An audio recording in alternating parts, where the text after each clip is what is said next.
All right, everybody, we're going to get started. Thank you for joining us here in Theater 1 for meeting with the Small Business PMO. So my name is Kelly Miller. I run the DISA Cyber portfolio with Mantech.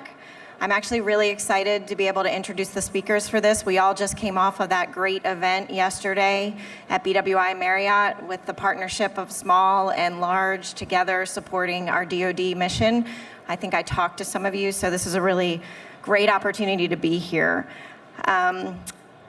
This is going to be exciting for small business. You're going to learn about the source selection process that the government uses. They think it's very important that they don't pick favorites. That was in their write-up. And you're going to hear all the steps that they take in their source selection process. So leading the discussion this afternoon is Mr. Christopher Gray and Mr. Christopher Riley. So Christopher Gray is the chief of the DITCO office. Very excited to have him. And Christopher Riley is the program manager for SETI. So please join me in giving them a very warm welcome to the stage. And at this point, I'm going to turn it over to Mr. Chris Riley. Thank you. Thank you, Kelly. All right. Please read this. 1, 2, 3. Okay, it's in your handouts. Can I get a show of hands who was at the matchmaking event yesterday? Awesome. That was a really great event, and a little bit about what we're going to talk to you all today is we'll help you out at future matchmaking events and improve the symbiotic conversations you have with large businesses, small business counterparts, and mission partners in the government. So in my role as kind of an engineer professional and an acquisition professional, I get to meet with businesses all the time and from various perspectives, and we talk about how they can get on a contract, how they can get their foot in the door. But before that, how do we showcase what we have? We think we have the most amazing, shiny new widget that's out there. The government has to have it. All right, so that's one thing I always hear. The other thing I always hear is, we just met with somebody with a couple stars on their shoulder. They were really nice to us, and they said, we have to get what you have inside this door. And then when they come to us, the name dropping starts, right? Well, neither of those two things is a great way to open a conversation with a PM or another counterpart in industry. So what we really want to talk about, what I'm hoping that folks focus on when they bring themselves as a company, they represent themselves as a company to us as PMs, is the problems that they have researched, that we have, the capability gaps that exist in our environment that what they offer can solve. So instead of coming to us with a pamphlet and a slick sheet with a whole bunch of buzzwords on it that you stole from IT 101 textbook chapter headings, we want to know a couple layers deeper. Exactly what is the platform or the solution that is solving the capability gap in which you've identified and which you've designed your solution to solve. So that's a great way to stand out among the many who come to us and introduce themselves and say, I'm Chris, I'm so-and-so. Okay, what do you do? I do cybersecurity. Well, we all do cybersecurity. So let's unwrap that box a couple layers. Remember, we, the requirement owners, when we solicit a requirement, we have to do so technology agnostically, right? So when you tell us you've got this amazing platform that it's coded in-house, it's all yours, it's all proprietary, and we have to have it, that's great. But I have to put together non-functional requirement statements to solicit out to market that make sure that anybody who's in that competition space has a shot at award, right? So please remember that when you're talking to us, let's talk about kind of the functional requirements, the non-functional requirements in which you're solving. Even though you might think you have the best solution at the end of the day, it's our responsibility to make sure that we are stalwarts of taxpayer dollars. So we can't just go out and buy whatever you have at what you think it should cost. That's why we do competition and see what we can get the best value from. As a PM, what do I want to hear? I don't want to hear slick sheets. I don't want to hear sales pamphlets. When you're talking to senior executives and maybe even 15-level division chiefs, that's probably great. But when you get pointed down to 12s, 13s, 14s, folks who are in the weeds, we want to have a real conversation, a real discussion about how you can help solve our problem. And we want to talk to you openly about what that problem is, because we don't necessarily know how to solve it. So you have our attention. Go at least 2 levels below what you have on the sales pamphlets. Remember that what you have may not be built for the DODIN, may not be built for our environment, may not be ready to be have an authority to operate on the SIPRNet. So there are things and there are assumptions that you need to make that instead of thinking that everything that you're bringing to the table is ready to integrate on day one, understand that there are a lot of things that the government has to do to bring that in-house. So having that kind of empathy for the complexities of integrating what you're proposing really can help the conversation be, I think, beneficial from our perspective. When I hear things, everybody tells me that everything they can do is just, it's ready to go, it's gold-plated, all you need to do is send us the money, the invoice. It doesn't pass the giggle test. So focus more on capturing our attention than capturing the requirement. Because you get our attention, we're going to put a requirement out there that you have an opportunity to compete for. But remember, that's the most important thing. I said talk about empathy. What I mean by that is trying to understand both sides of the equation. And I tell this to my government PMs as well when I try to give training sessions and mentor sessions on how they can best interact with you all, to teach them how you all think, what goes into capture activities, all the things, the decisions that you all have to make before you decide to pursue an opportunity. And so I'm trying to help both sides of the conversation understand each other a little bit better. And in doing so, what I ask for you all to do is to think from our perspective as well. If you were a stalwart of taxpayer dollars, what are the things that you would be most concerned about? So when you have these engagements with government, make it an engagement. I like to say details over diatribes. Don't sit there and take up, if you got 10 minutes of a window with somebody, don't sit there and talk about yourself the entire time. Ask questions, ask them what their problems are. Ears are better than mouths a lot of the time. Listening to their capability gaps.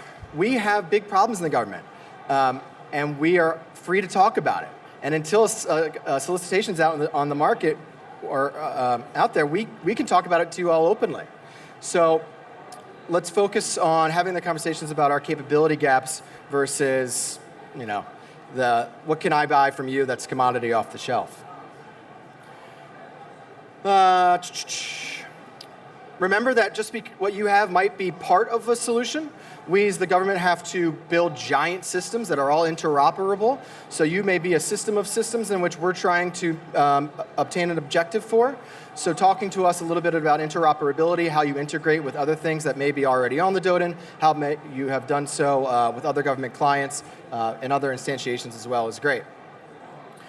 Innovation is iterative in nature, is the last bullet here. Your widget's the latest and greatest right now. It might not be in the future. So the more you can do to help us have plan for the long term, think about the future state. What are the problems that DISA and the DODIN are going to have 5-10 years from now? And what capability can you bring to us now that might help us get ahead of that? So that's about it for how you can best have a proactive engagement with program managers. We want you to take these slides. They'll be available. Use them as little reminders, briefings before you go into your next matchmaking session. And hopefully it's more symbiotic for both parties the next time you have one. I'm going to turn it over to Christopher Gray. We're going to start going into the deep details of proposal evaluations and what we look for in the government from source selection perspective. Oh, Chris would like me to ask if there's any questions at this point. We are going to stop at a couple points to ask if you all have been strucken with some sort of aha moments that you've liked to ask our freewheeling. Okay. Awesome. Maybe at the end. I'll answer anything. he meant he'll answer almost anything. I'm here to keep him in check. That's true. So my name's Chris Gray. I'm the chief of the contracting office for DITCO NCR, located at Fort Meade, Maryland. So by way of just a sense of who's in the room here, how many of you are from the industry side of the house? Because I know we have a mix of government and industry. Okay. How many of you all have had to answer a question from your boss after submitting a proposal saying, when's that going to get awarded? Have you heard anything back from the government yet? Okay. It's a common black hole, right? You're just like, I don't know. There's this cone of silence. Nobody will answer a call. What's going on? Where is this in the process? So we're going to try to demystify this a little bit for you today. That's the goal of our presentation. So Chris and I are going to trade off as we go through this presentation today. So we'll be jumping back and forth. If you do have questions, because this can be a complex subject matter, we will have the time to answer a few questions as we go through. And then if you have additional questions that we can't get to in the time allotted, I think both of us can hang out for a few minutes afterwards if you want to approach this in a one-on-one type environment. So. All right, so first I want to do a little bit table setting here. So how do we even get to the point of a solicitation being out on the street? So we're going to talk a little bit about strategy. How do we develop the acquisition strategy? That decision is always driven by market research. So a key thing to keep in mind, if you're from the small business community especially, is that there is very clear guidance in the FAR and now in case law regarding the rule of two, which means you have to first identify as a contracting professional and a program manager if there are two or more capable small businesses out there that can perform the scope of work for your particular requirement.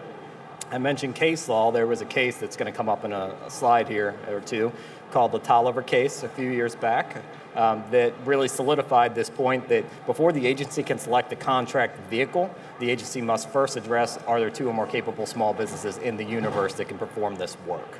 Okay, so there's been a lot of work done across the federal government over the past, say, 5 to 10 years in terms of establishing what's called best-in-class contract vehicles, category management, strategic sourcing, big, gigantic contracts meant to capture the government's requirements. The problem is those contracts with the rule of two don't always mesh well. So while there was a lot of effort put into those contracts, we still have to look outside of those vehicles to see if we can perform the requirement, or two or more small businesses can perform that requirement. Okay? In the middle of the page there, you'll see that the AFCEA citation is always the contracting officer's responsibility to promote competition to the maximum extent. And we obviously have an agenda of trying to promote small business goals for small business overall, as well as for specific socioeconomic categories named there. An appeal to our small business partners out there. We know that there's a lot of market research things that are put out there on sam.gov, which is the new Fed Biz Ops, on other vehicles and things like that. We know you don't have the bid and proposal cost to go after each one of those. Those that are in your niche, please do take the time to respond because it helps us determine that rule of two that is oh so important to getting something set aside for small businesses. Okay, so I'm going to turn it over to Chris here for considerations and competition. Real quick, I'm only going to do a couple bullets here because we're going to walk you through, we're going to kind of pretend as we're going through an evaluate or pre-solicitation kind of requirements planning process and let you know a little bit behind the curtain of what happens on our end as we walk through the planning processes. So what's really important as we, the government, are planning our requirements is active industry engagement with you all. We are trying to get better about putting out as many RFIs, as many sources sought, as many intents to propose as possible, and draft RFPs when I can convince the PMs to do so. That serves multiple purposes. It allows you to let you know what's coming. Allows you to get your foot ahead of the door, or get your team kind of together. It allows us to figure out what the competitive landscape looks like. So it is imperative that when you see sources sought drop, draft RFPs drop, and most importantly RFIs, you got to respond to them. And people will always think that, oh well, if I'm going to respond to an RFI, I need to put my best people on a capture team to write a semi-proposal to this RFI. You don't, right? An RFI is not graded. Sources sought response is not graded. We use that information for market planning purposes, market research planning purposes to figure out where we're going to compete a requirement. Silence is way worse than an immature RFI response, okay? So I just wanted to hammer that point down. And now I'm going to turn over to Chris. He's going to talk about more interesting things. All right, so we're dropping down to the final bullet here on the slide. Just a couple considerations that we as the government take into consideration every time that we're setting an acquisition strategy. To include, I mentioned the Tolliver case earlier in the rule of two. Acquisition history, how was this requirement competed before? What vehicle was it competed under before? Was it a small business set aside before? Was it a specific socioeconomic set aside before? What is the scope and ceiling of existing contract vehicles that could potentially support this requirement? What's the period of performance of those particular vehicles? What's the anticipated number of responses that we think we receive? If we're looking at a government-wide acquisition contract or GWAC that's out there and say, hey, I want to compete it here, it fits the scope, but our market research has only shown we may get one proposal, that's not a good fit for us in our charge to promote competition to the max extent. And then we're looking at quality of responses based upon market research that we receive. Do we have anticipation that the responses we get would be from highly qualified contractors to meet our requirement? So at this point, before we get into the main course, because this was kind of all the appetizer, any questions? We'll get a mic right here. Hi, Andy Kimmel from Guru. We're an 8A company, and we do a lot of work with DISA and the White House Communications Agency, and we always go after the sources sought that we think we can win, but it's like a black hole. There's never any feedback of, okay, why wasn't a small business selected? I know it's hard to answer that, but just some sort of something to tell us where we missed the mark would be so much helpful to us. I do agree. I understand with your point there in terms of there is a black hole after submission of responses to sources sought, and you as a business capture guy or whatever your role may be are investing a lot of time in responding to those, so you'd like to know if you hit the mark or not. We don't have formal evaluation criteria, as Chris was explaining, for sources sought or RFI, so we don't give a debriefing necessarily for those. However, if there is an appetite to get some sort of feedback, there may be the potential for a feedback loop there by going to the contracting officer, contract specialist who you submitted that to, and there may, if time allows in that particular acquisition, be an opportunity for a program manager or someone else to sit down to discuss the nature of your requirement or submission.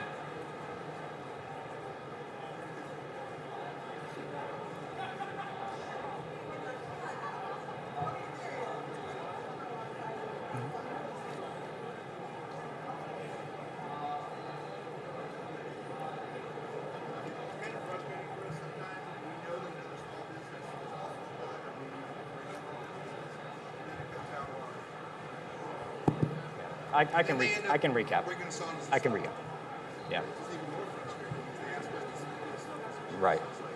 Right. So the comment that was made is it can be frustrating when you know that there are other small businesses out there, particularly in your socioeconomic category, that have offered submission to market research, and then you see a different strategy employed. So particularly if it's unrestricted or going to large business, or not that means small business is precluded. Understand the point there.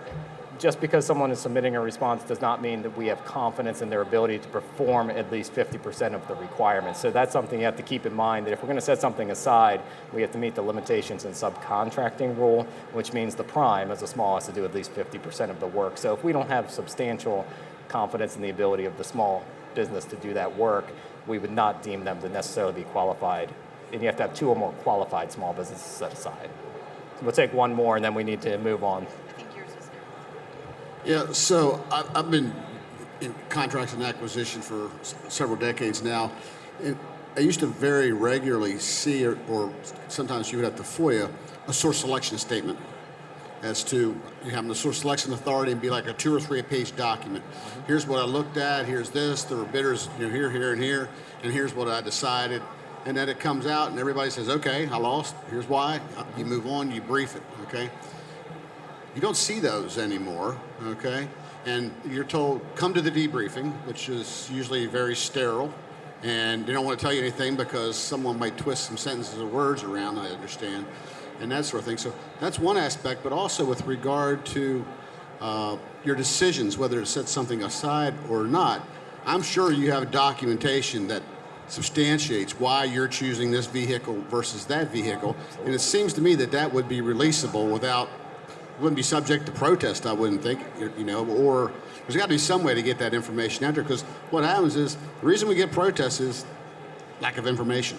Hey, something's going on, something sinister, I'm going to file a protest in there and send the attorneys, and I'm going to find out if something's on the up and up. And I think we've gotten into a cycle of that over the past couple of decades, is I'm not telling you, well, by God, I'm going to find out.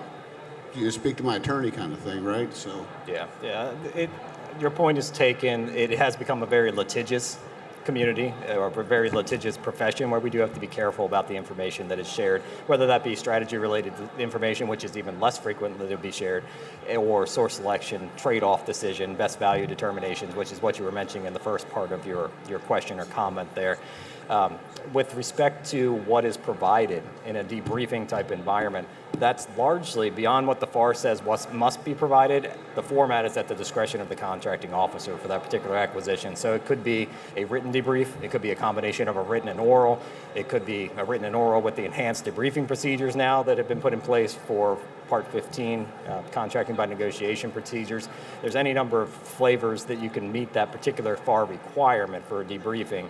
And I have seen it out of my office where we do redact the source selection decision document, obviously removing competing offers' names and their specific information, and turn that over. But I've also seen the inverse, where it's a separate letter that's not the actual source selection decision document that pulls the key elements out to meet the FAR requirements. So at this point, we're going to move on. If you had any other questions, we can try to circle back at the end if we have remaining time.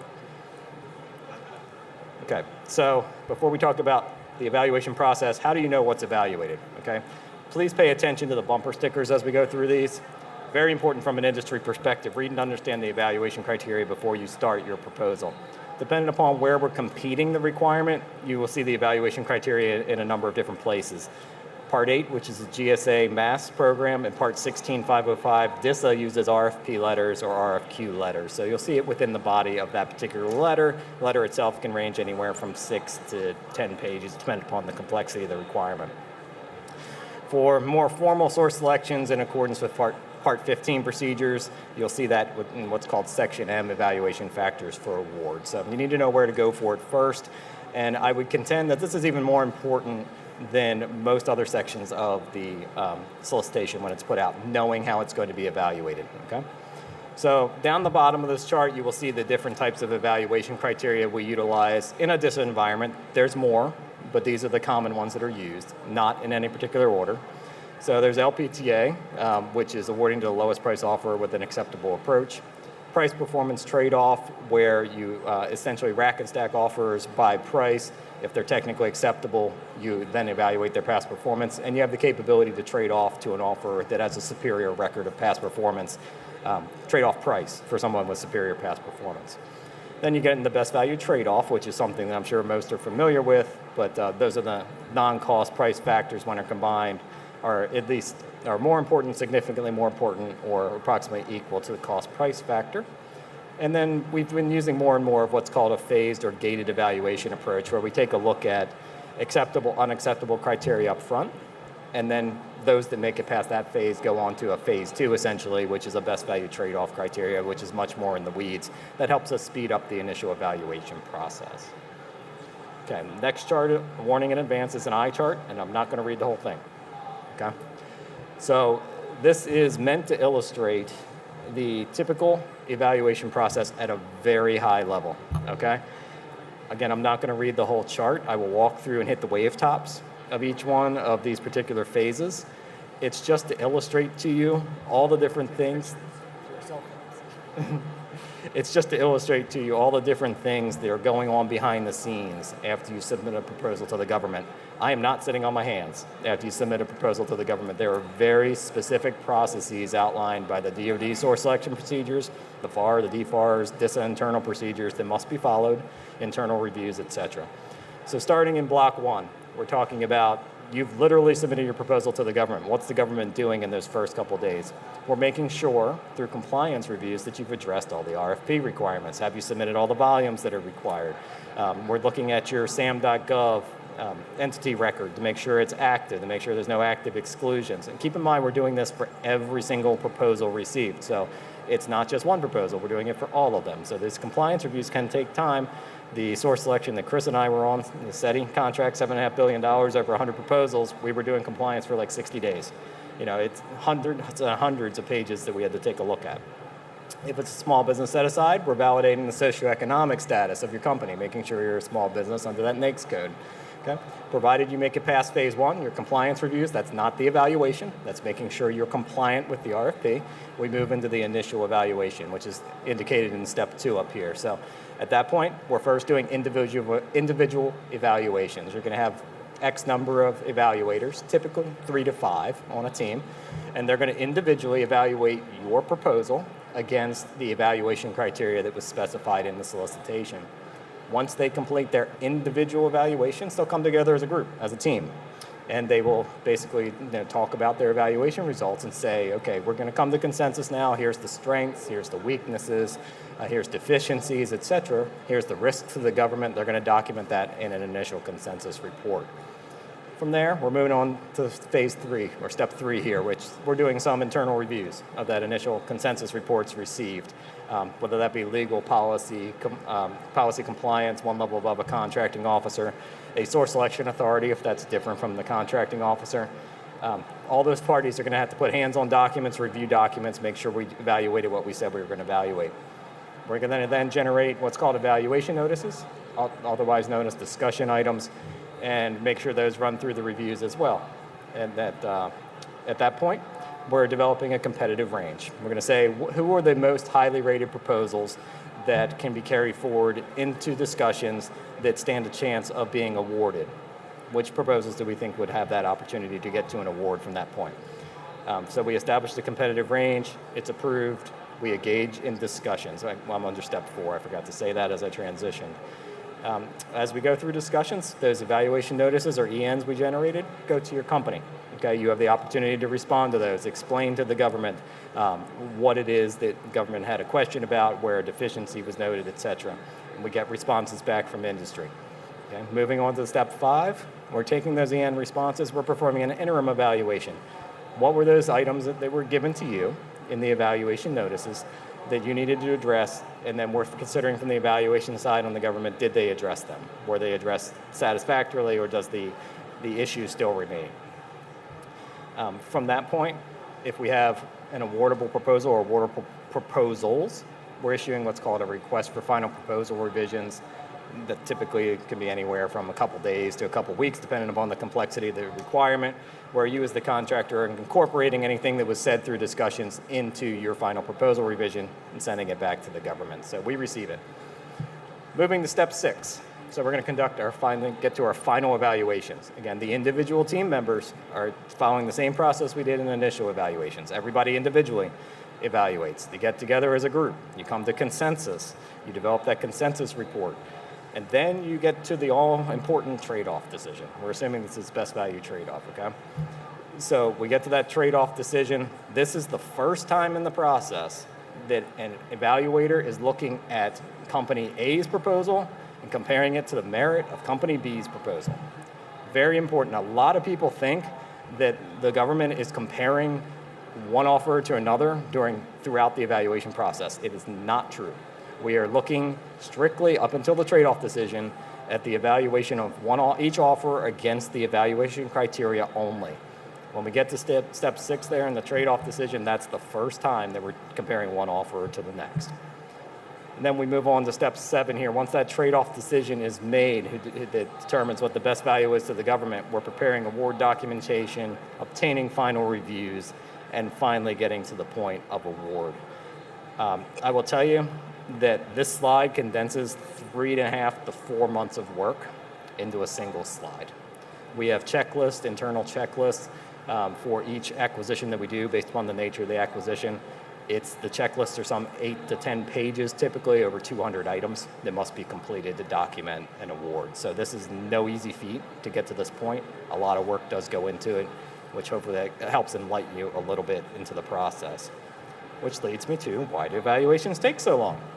So sometimes the government, I'm going to pick on Chris as a PM, we like to have all our assurance that there's no risk, everything's documented, everything's on paper, we can hold them accountable to it. We're going to evaluate every single line of the PWS. Keep in mind that every word, every sentence we add to evaluation criteria, our evaluation documents then need to speak to every single sentence, how the contractor addressed it, whether he addressed it satisfactorily, what were the strengths of that. So we get into this hole we dig for ourselves as a government of having to have so much reassurance. We have to be willing to accept some risk and focus on only high-risk discriminators. So best value evaluations on average take about 5 days per proposal received to complete initial evaluations. As I mentioned, and when we go into discussions, you're talking 2-3 rounds of evaluations that we're doing, and you multiply 5 days times the X number of proposals received. But that evaluation of that first proposal always takes more time as the evaluation team is looking to synergize, right? They may not have worked together before. They're often from different disciplines, as Chris mentioned earlier. So it's the first time they may be working together. They're seeing varying proposal formats. The government is not in the business typically of prescribing, you must propose ... in very finite detail, because everybody has their own business development folks, their own proposal writing team, and if we ask you to reinvent the wheel in submitting a proposal, we know that cost is coming back to us in overhead at some point. So we're not in the business of overly prescribing things. Our procurement acquisition lead times, or PALTs, have various assumptions that lead us up to an average of 210 days to complete a competitive acquisition over $10 million under a best value trade-off approach. And some of those are, we get no greater than 5 proposals, only have 1 round of discussions. Sometimes we can do that, sometimes we can't. Just depends on how complex the acquisition is and the quality of proposals received.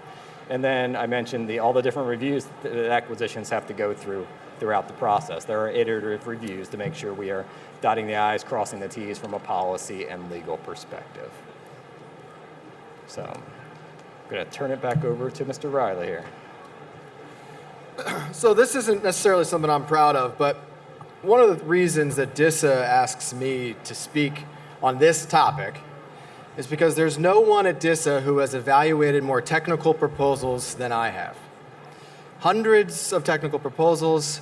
I've been on the teams and led the teams through all of them. I have seen the worst and the best. What I'm going to try to highlight in the next 2 slides are some takeaways that would have made my life a whole lot easier, and my team's lives, over many years of evaluating proposals. So take this. Somebody reminded me also, by the way, I should note, that the folks probably here are not the ones writing proposals. So feel free to print this out when you get home and give it to the folks who are really doing the grunt work on the bottom lines, and make sure that this can serve as almost as a checklist before you click that submit button. We, in source selection teams, on technical evaluation teams, on past performance evaluation teams, small business utilization evaluation teams, cost evaluation teams, we all live and breathe strengths, weaknesses, significant weaknesses, and deficiencies. We know the definition of them. We know what they look like. So it behooves us to teach you a little bit about what they look like so you can help make our lives a little bit easier and hopefully make your proposal stand out, if warranted to do so. Write your proposals like you don't know who's reading them. We don't know your company. Sometimes the folks who are evaluating the proposals get the proposals with the company names redacted. So write as if the person who's reading them is not a technical person, may not be somebody who's involved with contracting at all, but you need to make it so that a 5th grader can read it and understand why this is something special. We often have a problem in the government of overcomplicating how we articulate what we do for the warfighter. And I had my first bosses told me that something always stuck with me was that if I can't explain it properly to a 5th grader so that a 5th grader could understand it, then I don't understand it well enough myself. So if I can't synthesize something extremely complex into a way that's really understandable to somebody who doesn't understand the landscape in which we work, that's when you have really pared down what you do in a way that can make a big difference that everybody can understand. So think about that. It's a long way of saying be clear, concise, make sure that they're well thought through.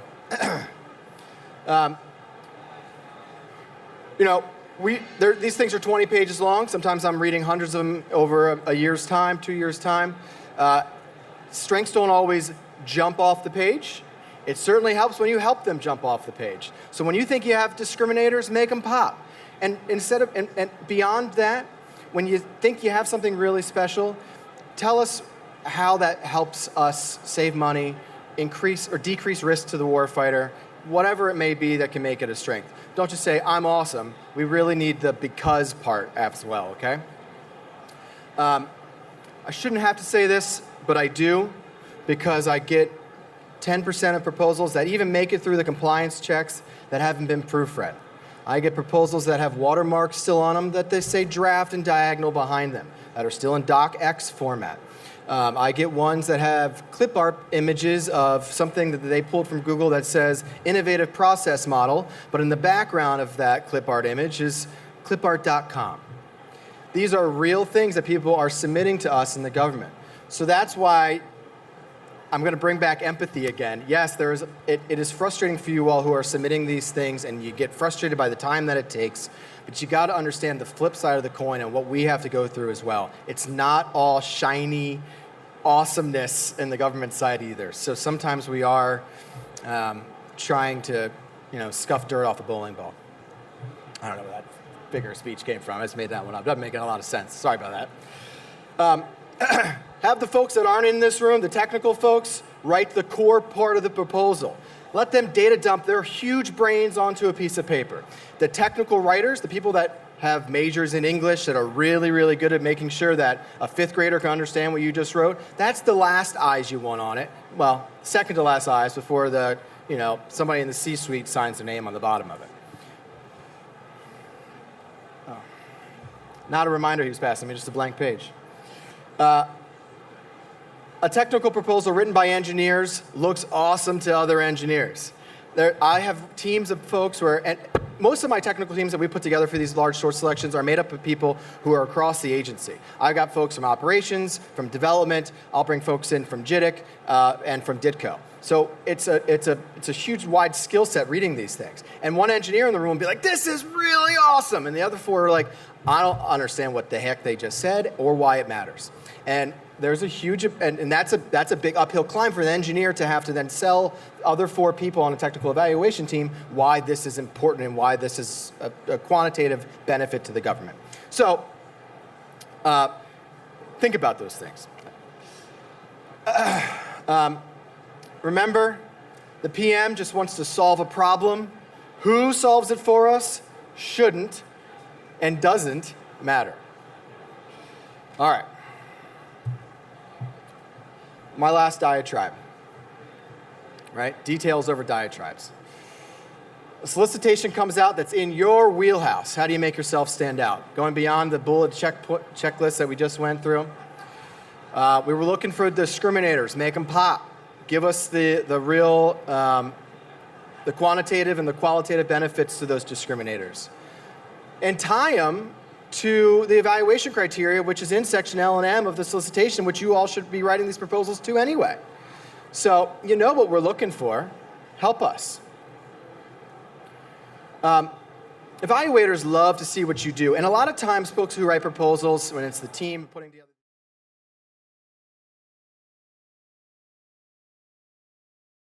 team doesn't read the past performance proposal. They have no idea what your proposal cost, right? They are evaluating in a silo.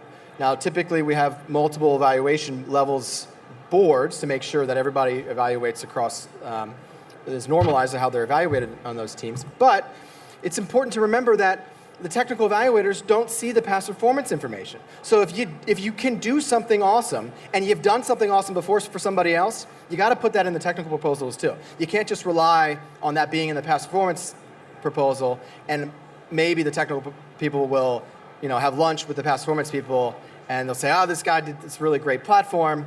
They have this really cool widget, and they'll say, oh, they've done this widget before and they were really successful with doing so, but we can't give them credit for having that. So linking those two together is really important. Putting past performance information in its context, relative context in the technical proposal is really important for us. And it helps us understand how we can figure out how can I morph what you are providing, what you can provide into my environment. So the more use cases that you can show me and how you've done it in this unclassified environment, in this academia situation, shows me that you can pivot your platform to be applicable to multiple environments. It helps me start brainstorming, oh, okay, they can do this for this, this, and this. All right, I can see that being able to morph into my environment and how I can make it useful. So that's the points of the last two bullets. Again, it's your job to articulate what you can do for the warfighter and how you can bring value. It's really not the evaluator's job to go and find it. They should jump off the page. So hopefully these things make your job a little bit easier. And I'm going to open up for questions. I think this is a pretty interesting point, unless none of you are the ones who are actually writing proposals, which then solidifies my original presumption. We got one behind you, Kelly.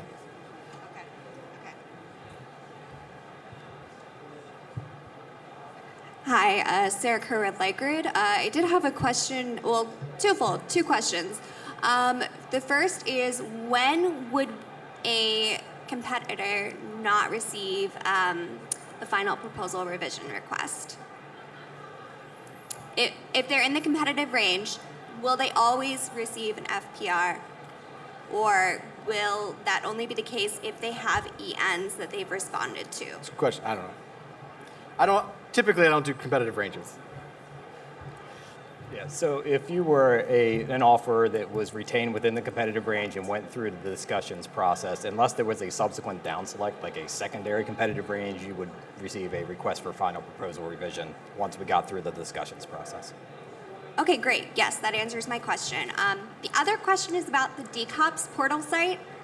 A lot of so that's, for those who aren't familiar, you have to submit your proposal in DCOPS. There's a lot of issues with DCOPS, and there's no help desk support dedicated to DCOPS.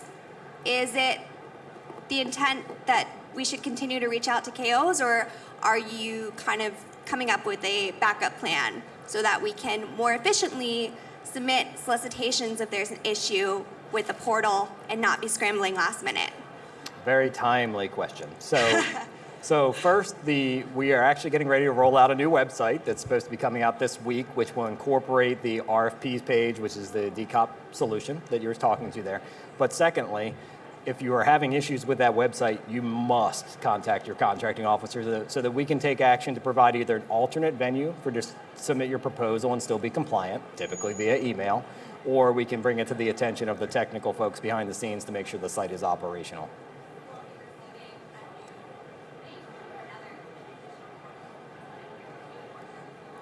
I'm not sure if the URL is going to change. Do you know?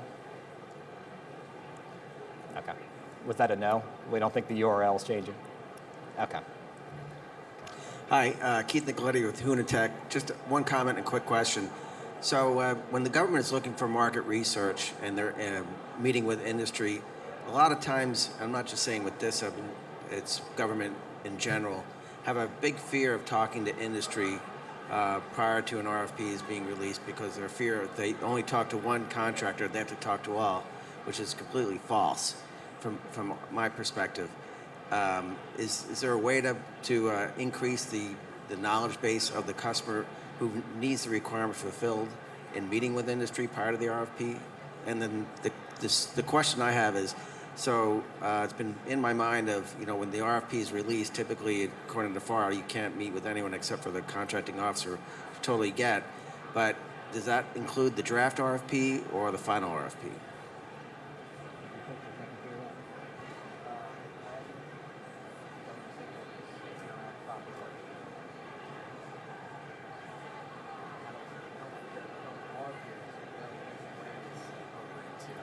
Say you can't talk to them anymore. Yeah.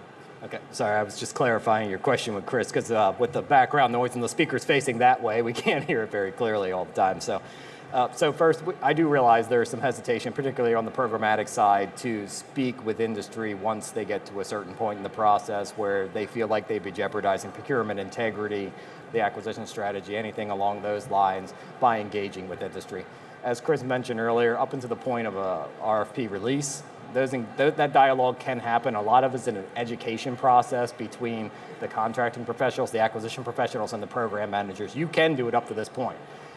Program managers are somewhat taught in the DISA environment to be very risk averse because there is a fear factor out there that I will say something I shouldn't have said. My office and their office out of Ditko Scott, I know we've sat in with program managers who want to conduct additional market research, who want to have those dialogues to make sure people stay within their swim lanes. So if you're having issues accessing a program manager, doesn't have to be specific to an acquisition. If you want to talk about a solution or something like that, if you're a small business, the Office of Small Business Programs, Carlin Kapanos and her team, they're your first stop, right? They are your advocate within DISA to make sure you get your foot in the door as a small business. No. Real quick, I think in the effort of being open about it, I acknowledge that a lot of PMs are completely risk adverse to talking to you, and there's a couple reasons for that, and not all of them are appropriate. But what we can do on our end is really start to educate them on how to be better throughout this process. And one of our big initiatives was making sure that they understood the importance of industry engagement prior to solicitation during the planning processes. All right, so we're improving on that, right? We've done pretty good over the last 2 years in making sure that we get out there and engage with you early. They're no longer really scared of that. What's next is helping them understand your mindsets as you work to capture requirements as well. And so we have an initiative now to educate our PMs internally through various venues and training sessions that we have internal to DISA so that they can understand exactly from point A to all the way to solicitation submission what happens in industry to drum up a proposal. All the considerations you all need to make from a financial standpoint, et cetera. And part of that training will be, okay, look, there's this huge gradient, a very wide window of when you can engage with them to help make the final requirement statements better. So point taken, the education initiative is really just starting here in the last 6 months to educate them exactly on why engagement with you all early and often can be a real symbiotic benefit for all of us. We're going to have to keep rolling here. We will circle back. I think we'll have some time at the end, and unless they cut off our mic or kick us out, we should be able to answer any questions at the end, okay? So I just want to demystify two important points in the evaluation process that we get a lot of feedback from, a lot of questions from industry on, and that is evaluation notices, okay? Number one, we hear a lot of feedback from industry that when evaluation notices are put out, it seems like the government is trying to drive to a preconceived solution, or it seems like it's leveling the playing field or things of those sort. ENs are not designed to steer an offer towards a desired solution or normalized approaches. Keep in mind that there are certain obligations that a contracting officer has in the evaluation process and when we go into discussions, and that's to basically discuss any weaknesses, significant weaknesses, deficiencies, uncertainties, adverse past performance information, or anything else, generic FAR language here, that may enhance the offer's ability to be selected for award. So there's a pretty broad brush of what we were supposed to discuss in the course of discussions. Okay. When we issue ENs to contractors, it is your proposal here. It's not us telling you how to write your proposal. It's your proposal and your independent business judgment as to how to address the EN that the government has given you. Don't think that because the government gives you an EN, it necessarily requires a wholesale change to your proposed approach. A lot of times what we see in the contracting world or in the technical world is we just didn't have enough fidelity in your initial proposal to understand what your approach was. Okay, so just because we give you an EN doesn't mean throw everything aside and start over. It may just mean giving us more information. What are you doing that's innovative? How is this going to be implemented in the DISA environment on the DODIN? Things to that effect. So I just want to encourage you again, just because we give you an EN doesn't mean scrap everything. It could just mean that you just need to give us a little bit more insight into your proposed approach. Okay. Secondly, we get a lot of feedback from industry in the realm of cost realism. Okay, so cost realism analysis here, it's required on cost type contracts, and we're taking a look at what is your proposed labor skill mix, labor categories, number of hours, and is that realistic to meet the government's requirements based on your approach? Again, your approach, not the government's approach, your approach. A lot of people think we're taking an IGCE, trying to overlay it on your labor hours and labor categories you're proposing and saying, nope, this is wrong, it's not going to work. That's not true. We're looking at it from the standpoint of, based on your unique approach, your innovations, your efficiencies, can this work realistically be accomplished with the labor categories, skill mix, and number of hours that were proposed? So also keep in mind that the realism adjustments that are made through cost realism analysis do factor into the total evaluated cost price, which we use as the basis for making our trade-off decision. Again, this bumper sticker here is critically important. Ensure that your innovation and efficiencies of your technical approach are clearly explained, and show the government how you're able to do more with less. Show us. Please show us. It's not good enough to say, I've done it. You have to show us how you're going to do it for this particular requirement. Don't rely just on your past performance of saying, I did it before and it was great, okay? We don't know how that's going to work in the DISA environment. And finally, that brings us to our last segment here, and that is, where can I find out about DISA's contracting and acquisition opportunities? So this is a very valuable slide, okay? So we have any number of different opportunities that we put out there for you to gain information on our acquisitions. So first, we have our quarterly, it's now quarterly, forecast of contracting opportunities that we just started doing on a quarterly basis this year. Previously, that was done semi-annually. Forecasting contract requirements of $5 million or higher over the next 3-year period. So these slides actually have hyperlinks within the blue text there. I understand the slides should be made available publicly, that you'll be able to click on these links and get to the particular site. But just in case, www.disa.mil, the main page, scroll down about halfway and look for the opportunities section, okay, and that you'll find that there. Additionally, we have an annual forecast to industry, typically held in the November timeframe, in which DISA executives provide overviews of some of their major programs and high visibility acquisitions from their portfolios, and information of that is provided at the DISA forecast industry link as well. We have a great initiative started and championed by the Office of Small Business Programs called the Monthly Acquisition Strategy Notification that we just started doing this year. Yep. We've gone through 2 cycles now where on a monthly basis, the Office of Small Business Programs is posting the acquisition decisions once they've been approved to that DISA.mil website, the same place where we have our forecast to industry information. So if you don't want to wait for those quarterly announcements and updates on an acquisition strategy, you can take a look on a monthly basis and see which acquisitions are coming out. And that information is tied back to our quarterly forecast as well. We use the same nomenclature. I think we use a reference number to tie it back to the forecast industry if you're tracking it there as well. Additionally, there's the government-wide point of entry at sam.gov. I think everybody's familiar with that. GSA eBuy, everybody should be familiar with that. The DCOP website was mentioned earlier in a question over here, so there's a link there for, but you have to be a contract holder under those particular contracts, Encore 3 and SETI, or any other DISA internal contract vehicle, and possess a CAC to gain access to those RFP opportunities. And finally, as I mentioned earlier, the Office of Small Business Programs, if you're a small business, is your greatest advocate in getting your foot in the door with DISA, to meet with PMs, to get you in touch with the right contracting folks, et cetera. Carlin used to work with me in DITCO NCR. Carlin is not afraid to pick up the phone. If any of you all know Carlin, she is not afraid to go grab somebody by their collar and tell them, hey, you need to return this person's call, you need to get back to them in an email. So a lot of familiar faces in the audience that I know you've talked to Carlin and nor myself and Chris on prior occasions.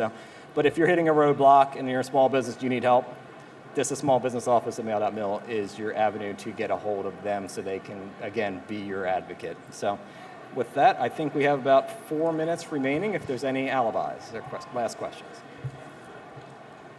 Hi. Hello, I'm Sandra Tuck with Blue Sky. I have 2 questions going back to the sources sought and RFI. One is, what triggers on DISA's part doing a source is sought versus going directly to an RFP or an RFI?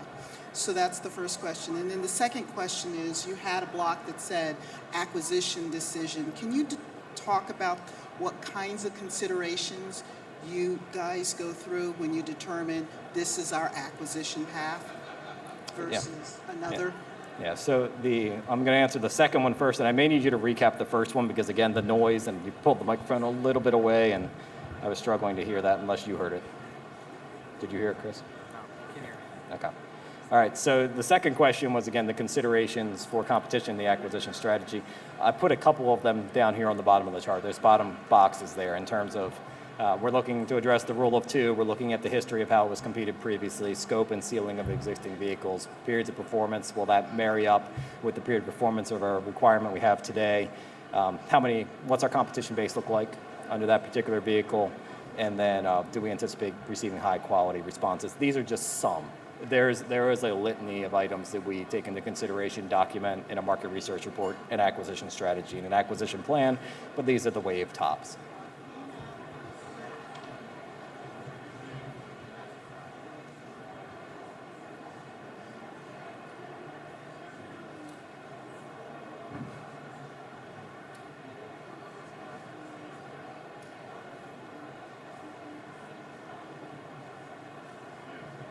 Gotcha. Okay.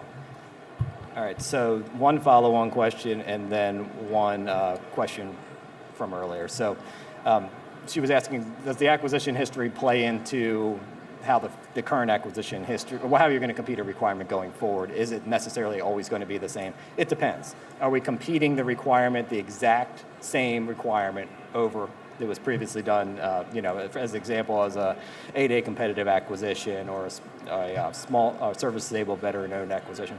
If it's status quo and the performance, if the requirement is status quo and the performance has been, acceptable or better, it's going to be hard for us to change a socioeconomic set-aside, unless we're going to a more restrictive, harder-to-get goal, like a service-disabled veteran-owned, a hub zone in particular, women-owned small business. We may go down a level and try to set things aside, but it'd be harder to bump it up a level, especially to make it unrestricted, to go to a large business or make large businesses eligible. And then the second question was regarding RFIs and sources sought. What's kind of the trigger point for that, right? So RFIs and sources sought are not required for every acquisition. I will tell you that as we've been working very diligently with the Small Business Office to document the rule of two and the Tolliver Case considerations, we have had to do more of them because we simply don't know what the universe holds out there. So I know that is a burden on industry, right? I mentioned that earlier.